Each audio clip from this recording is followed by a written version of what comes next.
اللہ نے میرے نبی کو کیسا بنایا؟ ایک بدو عورت ہے، ان پڑھ عورت ہے، ام معبد الخزاعیہ، وہ میرے نبی کا حلیہ بتاتی ہے۔ آپ کو ترجمہ کر کے سناؤں گا، لیکن آپ الفاظ کا ردم اور الفاظ میں میوزک وہ آپ سب محسوس کریں گے۔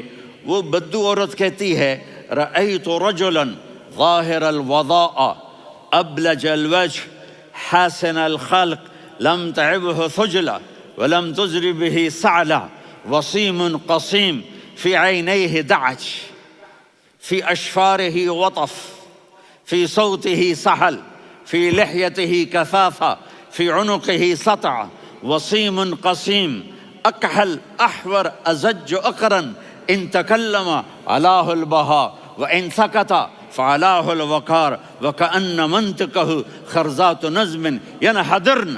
اللہ، پتہ چلا کہ الفاظ کا ردم، وہ کوئی بولو تو صحیح،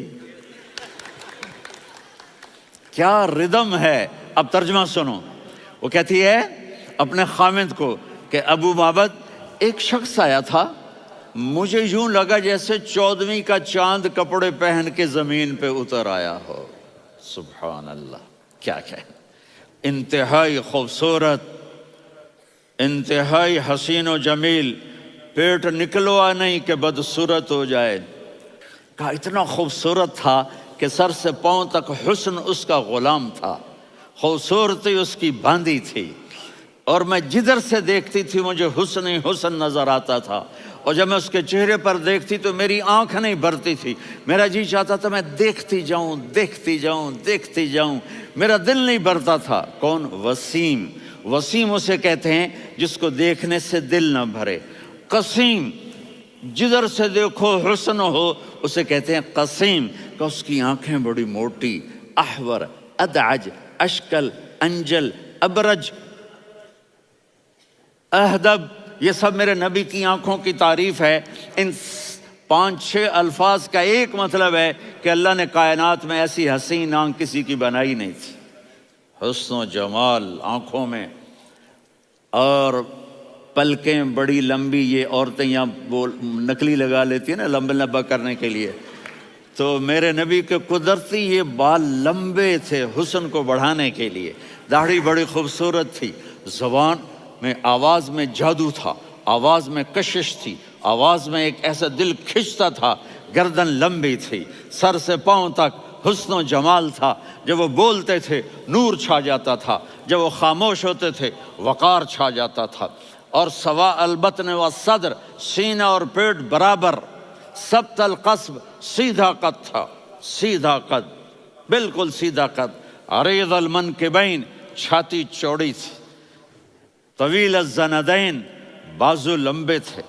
رحب الراحہ، یہ ہتھیلی بڑی چوڑی تھی، چوڑی ہتھیلی سخاوت کی نشانی ہوتی ہے۔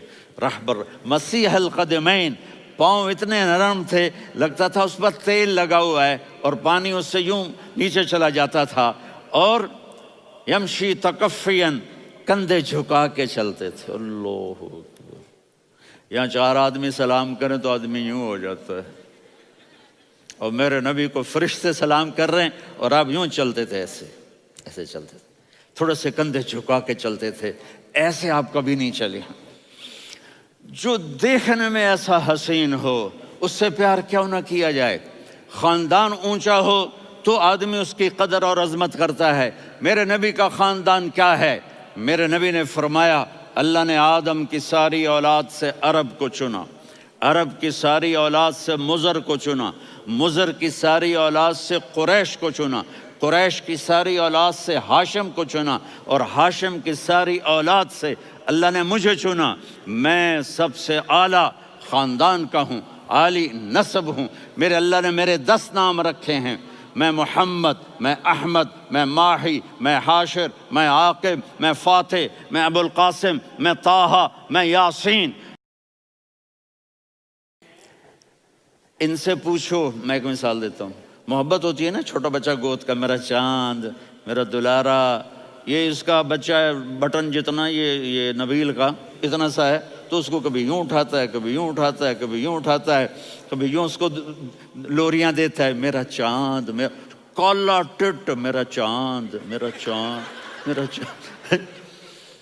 تو میرے رب کو اپنے حبیب سے محبت ہے تو صرف محمد نہیں کہتا، چونکہ محمد کہنے سے محبت کا فلو نکلتا نہیں، تو اللہ نے اپنی محبت کے فلو کو نکالا، میرا محمد، میرا احمد، میرا ماہی، میرا حاشر، میرا عاقب، میرا فاتح، میرا قاسم، میرا ابو القاسم، میرا طٰہٰ، میرا یاسین۔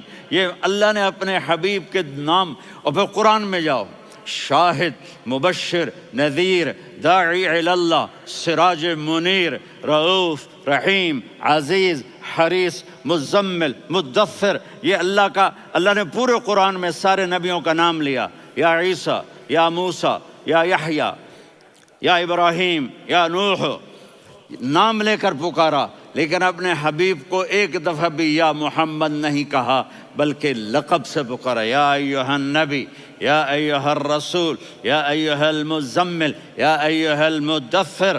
میرے رب نے اپنے حبیب کو ساری نسلوں میں سب سے عالی نسل بنایا۔